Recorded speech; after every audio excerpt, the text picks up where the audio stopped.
Hey, it's the Fatboy Show on RX Radio, and we're still hanging out with Lindsey today. Always a pleasure to have her here on the show. Hi, Lindsey. How are you? I'm fine, thank you. So, the last time you were on here, we were talking about the anti-homosexuality bill and feminism in Uganda, and it was a great conversation. And, the people that listened to the program enjoyed it, and those who viewed it later on YouTube also seemed to like it very much. So I think there's a hunger for discussions about these issues. In a civil and friendly way, but in an honest way, because I feel like a lot of these discussions tend to attract a lot of sensationalism, which clouds the issues. So I'm glad that a person of your caliber and your intelligence is able to join us today to have these conversations. I'm flattered. Thank you very much. So it's very good to have you back, Lindsey. Thank you. Okay, so now that I'm done with the niceties, let's roll up our sleeves and get brutal in here.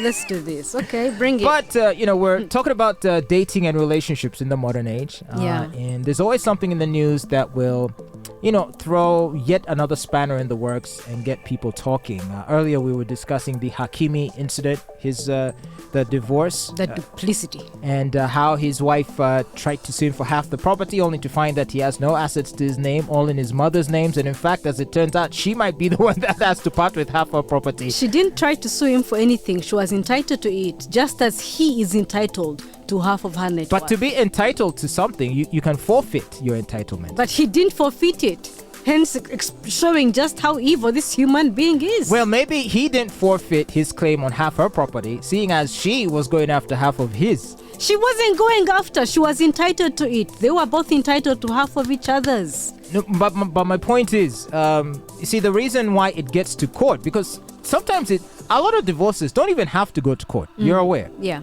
The issue can be settled between lawyers. Where your lawyers sit down with her lawyers, they sit down, work it out, and then you can instruct the lawyer on what to insist on what to... Did you watch Marriage Story, the film? Adam Driver and what's her name? Black Widow. Scarlett Johansson. That one. Anyway, so there will be the lawyers discussing these things, and sometimes your lawyers might tell you, go for everything. Come on, aren't you aware you can get more? Because the chick, Scarlett, was more like, we're cool. I just wanted to be over. And she was very relaxed about the whole thing. But the lawyer's like, but you woman, don't be foolish. Do you know what you can get? You can get this, you can get this, you can get this. And she's like, oh. Yeah, but the lawyer, you do know that the lawyer benefits a lot from that. Hence the advice. So and the lawyer did her job. Yes, and I think that we also have to not forget that Hakim and his lawyers did their job long before he married that woman. Okay. Anyway, so that being the case, the issue of a wife's entitlements upon divorce became a hot topic, with men feeling like, hey, it's my money, keep your hands off of it, and women saying, but these are the ways I've contributed to the man's life, thus I deserve some compensation. And you I liked how you phrased it. You said, you feel that men simply do not value women. When you see men talk like that, you feel that men absolutely do not value a woman's contribution. What it is that we do. So maybe expound on that a little bit. What do you mean we do not value it? And when you say value, in what way? Monetarily or what? Emotionally, providing support, running your household, raising your children. We know that you do that. We're saying, but how is it that we don't value it? We don't value it if you're sitting here talking about how I don't deserve to get anything after the marriage ends. Because who am I to deserve anything from you? So in your opinion, at a minimum, it should be 50-50? I feel like that should be up to the courts of the land, but it should be something. It should be something. What if you've been... Especially if he makes significantly more money. So then, what if the end result of this is that men now seeing that women view their contribution to a man's life in monetary terms, thus placing them at risk of losing property in the event of a divorce? A lot of men will start to say, and are saying, okay, then marriage is not for me. I don't want to be put through the ringer. How is that going to help women that want partners long term? I don't know. I can't answer that question. But I will say that women have caught on to men being sneaky Okay. I'm sure you've heard a lot about women also beginning to hide their own assets. So Yeah, it's backfiring on men as well. So we know about women hiding assets, and there's that joke about how and usually it's for their children, not for themselves. They're protecting their kids. Like I remember there was a time I was cohabiting with a lady, and she was at the time, I wouldn't say she was making a good amount of money, but I found that I was the one mostly contributing to all of the expenses of the house. So on a rare day, she'd carry home a loaf of bread, maybe. Back when I still used to eat bread. Now I don't. But no more carbs. No more carbs. Or bread, or like fruits, or like little small groceries on the way back from work or something like that. Whereas the bills, the rent, the utilities, major couple expenses were met by me. Now I was okay with it, but I'm wondering why. And I guess to your point about how women are now hiding their money away, I think men are already used to the fact that a woman's salary is generally hers and hers to use for herself. His money, our money, my money, my money. That is a slogan that I hope will die out soon. But that's how it is believed women view the financial dynamics. Generally, yes, but also it's because of how men behave. Okay, so that being said, again I ask, what is the end result of that? Because here's the thing.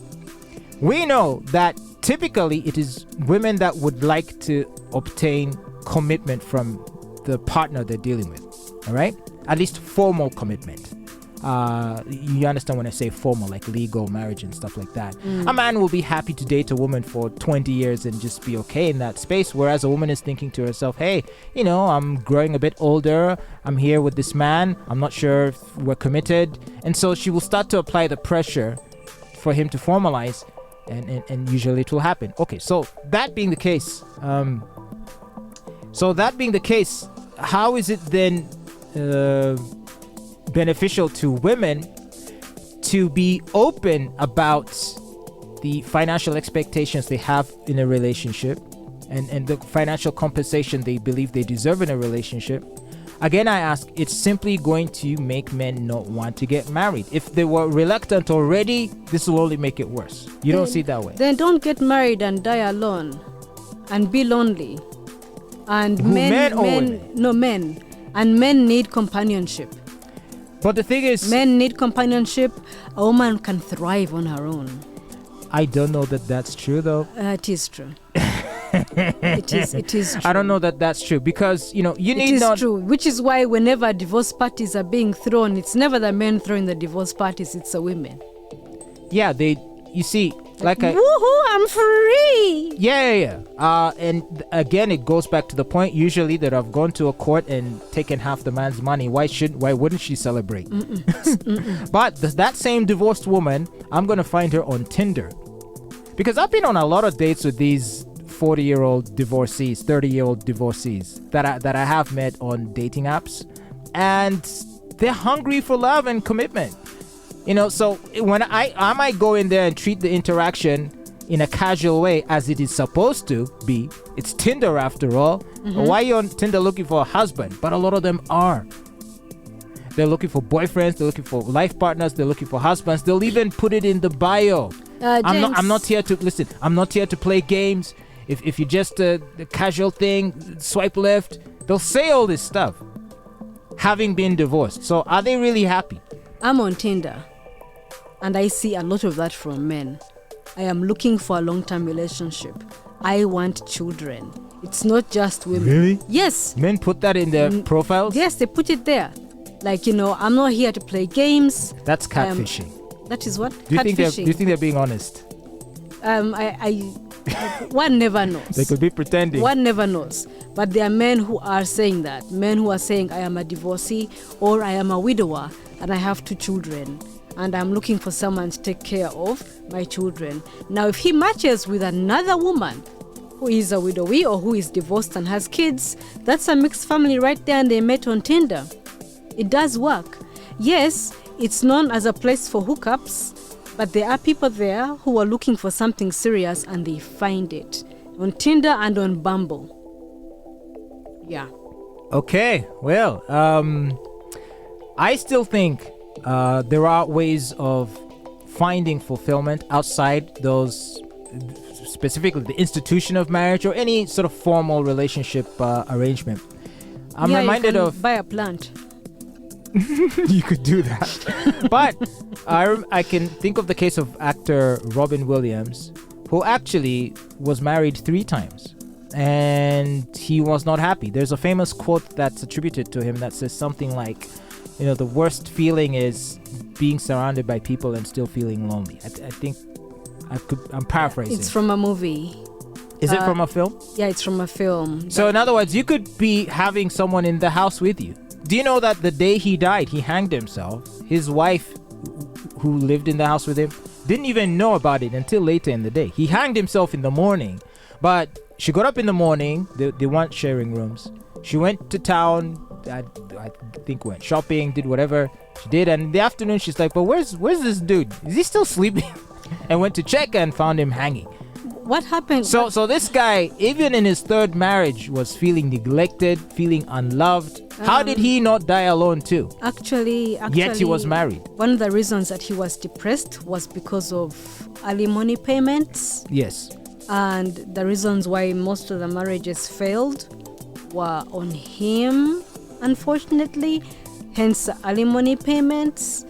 I don't know if you saw Chris Rock's... What are alimony payments?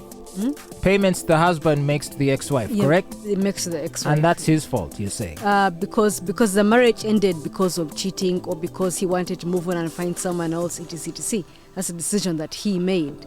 And as you ask us to deal with consequences, I ask men to also deal with the consequences of their actions. And two black men talk about that. Chris Rock is one of them. He had to go back to work, not because he wanted to, but because of alimony payments. And it was one of the saddest. This evil patriarchy that oppresses women has created laws that would financially penalize men for cheating on their wives. This man. That seems so strange. This man. Maybe it's not a patriarchy. Instead of stand-up comedy, this man spent the first thing just complaining and wishing he had behaved differently. He's like, this is my fault. I am here because of this. I'm here because of that. A second man is Steve Harvey. He talks about how men of power rarely do not do something to their wives that would lead them to face some very serious consequences. And he was lucky that his wife let him come back. But if she had decided to end the marriage, he'd be paying those alimony payments. But he admitted, I messed up. We messed up. So, especially when we have power and money. Right. Now, for us, the younger generation of men, at least we're not as old as Chris Rock or Steve Harvey, I'm saying for us, we look at it differently. We agree with their assessment of the problem. We do not agree with their solutions. So the solution is not, I shouldn't have cheated or I shouldn't have divorced. The solution was you shouldn't have got married, period. And that is the advice that a lot of men are seeing as valuable. And this doesn't mean that the woman you're seeing is terrible or that all women are terrible. It just means that we live in a world where there are severe punishments that you can attract by simply being a human being. Like, in life, we generally mess up. If you're my friend, I might say something offensive to you, and maybe tomorrow we won't be friends anymore. But then that, no courts. We just part ways. We get on with life. Maybe in future we'll reconnect, become friends again. But with marriage, the punishments are so severe. Yeah. It's lifelong. Mm-hmm. It's half your money. It's like it's too much. And so for the woman, it's her life. Because the cost of it is too high. In this day and age, it would seem almost foolish for a man to want to be legally married. Even Cristiano Ronaldo is not married to his wife, with whom he has, I think, 5 children. And yet she manages to buy him expensive cars. With his money. With the money that he gives her as allowance. How nice of her. And it's not because... she's appreciating And it's not because Ronaldo thinks she's a terrible woman. I'm sure she's not. But he understands that the laws as they exist can incentivize good people to do evil things. You don't know that. I gave you it was a movie example, but where Scarlett Johansson's like, we had our challenges. I think we just want to part ways and move on. And the lawyer's like, sit down. Now, here are the things you can get if we go after him. And then she was like, oh, you mean we can get all that? She's like, yes. And so she's like, okay, go for it. Right. And the lawyer helped her ruin her ex-husband's life. That's one scenario. In the more common scenario, if a woman can afford a lawyer, she'll usually find the husband has a lot of assets that she's unaware of. Some of them women and children. Once they actually start getting into the divorce proceedings. So I will agree with you that we need to question possibly the relevance of marriage and to think hard before we get into it. Before the roles were clear. Today we're going through this cultural evolution where things are not so clear. Where if a woman makes more money and she's in the particular country where the courts of law demand it, the man will live in peace because she has accustomed him to a lifestyle of belonging to a sailing club, a tennis club, and a golf club, and all those things will come into consideration in court. Like before he met you, he was a writer in the back of a library. Now because he met you, so it's just because it happens more with women does not mean it's happening with men as well. There are men who are benefiting from this as well. And to me, I would say it's unfair to those women that a man with nothing can enter their lives and take half their money. I think it's wrong. Why can't women have the same feeling of fairness towards men and also agree that it is wrong when they're the ones that take half the man's money? I'm not going to I don't care if this writer who was a house husband, I don't care if he was doing the dishes, the laundry, walking the pets, bottle feeding the kids every day for 10 years. Even then I would say he's not entitled to half our money. Actually, I would say that he is. I would say he is not. I feel like... See, I'm standing up for women. Yeah, you do that. You stand up for men too. I'm standing up for married people who make sacrifices in marriage. I feel like if I met a man and I left a country because I got a better job somewhere else, and he left his job and his prospects for advancement for me and moved to another country with me, he's left his whole life behind for me. He made that choice. It doesn't matter. He has sacrificed for me. Maybe I'm a different kind of woman, but it does make sense after 20 years to pay him for his time and for his sacrifices. Okay, I would disagree, and if you were ever to meet such a man, which who knows, you might, I would want him to understand that what you have worked for is yours, and whatever you decide to give him upon a separation is really up to you and at your discretion, if you so choose, and that he should have no expectation of any further compensation, because to me, that's not a man, that's a leech. That's a leech. And I think similarly of a woman in that situation who would attach herself to a man of means and a man of wealth and status and seek to exploit him once the relationship falls apart. To me, it's just in principle wrong. I can't agree on that. It just seems wrong. It's so unjust. James, Fatboy, you can't put a price on time. Someone's given you their time for 2 decades. Someone's given you their time. You can actually. I feel like you can put a price on time, and whatever it is that you have to pay, if you can afford to pay it, especially when you can afford to pay it, pay them for their time. Because that time didn't come while they were just sitting down watching Netflix. You see, that time came I'll tell you where it's okay to pay for time. Either in the case of a prostitute or the case of a sugar baby. Basically a sugar baby is a girl that a man might see on a strictly financial basis. Most men are familiar with this. Any man with any money has been in a situation where he's dealing with a girl and it's a financial thing. And even I have done it where you meet a hot girl somewhere, you're not too bothered to be charming or think of any jokes to seduce her. You're like, hey, you look nice. Are you looking for someone to take care of you? Give me a call if you're interested. She calls you or texts you back. You're like, okay, you're cool. I don't know. I never get that. I wonder how girls get that. I've always wondered. How what? I've always wondered how the financial... Or the proposition? The proposition. Like, I'm not saying I want it, but I'd like to understand how it happens so that when I'm in a tight spot, I'm able to make a phone call and say I want money. because I don't know how they do it. I see them doing it and they're getting cars and I'm here hustling. I'm like, how do girls do it? Like, what's the skill that I'm not seeing here? To be honest, I don't know. It could be a vibe thing, or maybe it's just coincidence, or maybe you have to look a certain way, or you have to be in the right kind of places. But, and you will occasionally meet guys who will say to you, hey, be my girlfriend, I'll take care of you. Those are the words we normally use. I'll take care of you. I had that one, man. We don't say like, for example, I would never say I'll pay you. I'll say I'll take care of you, kind of thing, right? And then you start to contribute to her life financially in the days, and then she's like, okay, I think I can roll with you. And then she understands that that's the deal. If a guy is going to take care of me, per se, I wouldn't expect it to just be financial. But my point is, when those are the terms, it's different from a more romantic relationship where there's an element of consideration of the other person's needs. So, for example, like if I have a girlfriend, I'm calling her up. How are you doing today? Did you sleep well? Have you eaten supper? All those sweet things, right? But when you have a sugar babe, it's like, yo, come over at 7 p.m. Come dressed like this. I want to eat this tonight. And then she just says yes. Okay, that's hard work. Pay her. Exactly. Do you understand?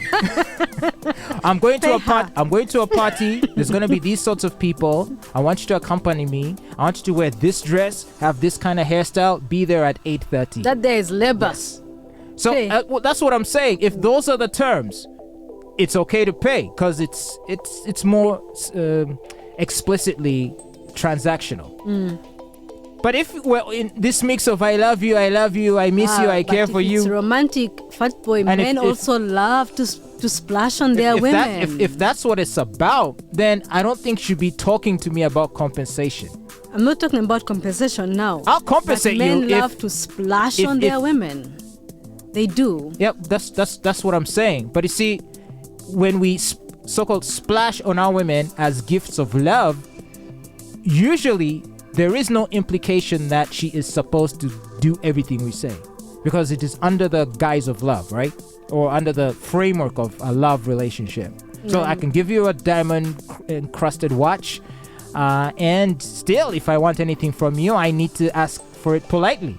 If we go to bed later at night, I can't assume you'll have sex with me. I have to obtain your consent, because we are pretending that this is a love thing.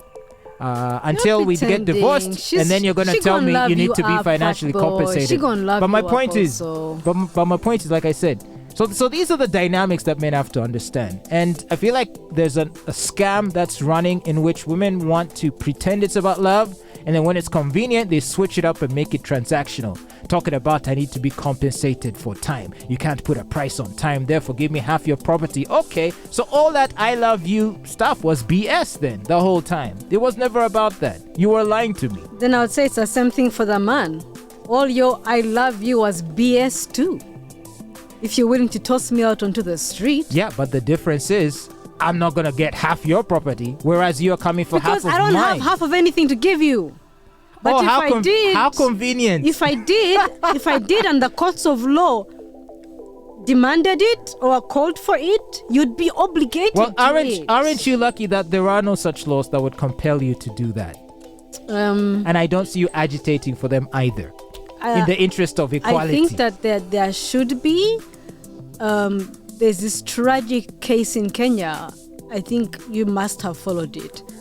The woman who was with the man for 20 years and then went to court to claim that we had a marriage because they were together for 20 years and they had 5 kids together, and he had thrown her and the children out onto the street. I didn't hear about that. Yeah, and the court ruled in his favor because they were not legally married. Now that is where this kind of things come into play. I think in Uganda we have some protection for women after a certain number of years. If you've been with a guy maybe 10 years and you have some children, then yes, there's some marriage element that's there. But when I think about this woman, 2 decades of her life and 5 children, and yes, you're just tossed out like that for a newer, younger model, don't you think that her time deserved money? Nope. In just the same way that if it were the man who got cheated on and stepped out on, which as we know happens more, we don't see men lining up in court to obtain financial compensation. That does not happen. More, you've lied. But that being said, wow, what a powerful conversation this has been. But I do admire your input, and it's important that these conversations take place, and it's important that these ideas are exchanged, because only by doing so will we develop a better understanding. And I even feel that on some points we reached some agreement, or at least came close to agreeing. Which is what the culture revolution is all about. Sooner or later, everything will fall into place. Yeah? Yeah. Exactly. We shall once again converge at that singularity. Yes. Singularity. We'll have a reverse Big Bang. Well, I want to thank you so much. Lindsey, remind us once again your Twitter handle where people can find you. Lindsey Kukunda. Lindsey Kukunda. Yes. All right, look for Lindsey Kukunda on Twitter, Instagram, and in all the socials. And hey, engage her in some chit chat. You might have a good time doing it. Well, do keep listening to your number one station. It's RX Radio, and this is the Fatboy Show.